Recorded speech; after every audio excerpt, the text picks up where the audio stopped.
রোহান, আজকের পর থেকে তুই কোনো মদে হাত দিবি না। তোর আমার দিব্যি থাকলো। ঠিক আছে মা, আজকে পর থেকে আর কোনো মদে হাত দেবো না, তোমার দেখবি। সরি রে বন্ধু, আমি এর মধ্যে হাত দেবো না, আমার মা আমাকে দিব্যি দিয়েছে। আরে ভাই, তোর মা তো তোকে দিব্যি দিয়েছে, আমাকে তো দেয়নি। আমি তো আমার হাত দিয়ে তোকে খাই দিতে পারি। আমার মা জানতো যে তোরা এরকম একটা কাজ করবি, ওই কারণে আমাকে আরো একটা দিব্যি দিয়েছিল। রোহান, তুই মদে হাত দিবি না এইটুকু তোর উপর আমার বিশ্বাস আছে, কিন্তু তোর বন্ধুদের উপরে আমার কোনো বিশ্বাস নাই। তাই তুই আরো একটা দিব্যি কাট। তোর বন্ধুরা যদি হাতে করে তুলি তোকে মদ খাই দেয়, তুই সেই মদও খাবি নি। ঠিক আছে মা, তোমার দেখবি, আমি আর কোনো মদ মুখেও করবো না। আরে ভাই, আরে রোহান, আমার কাছে আরো একটা আইডিয়া আছে।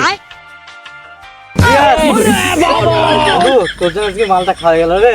আরে কোনো ব্যাপার না, এইসব বুঝতে আমাদের পা হাত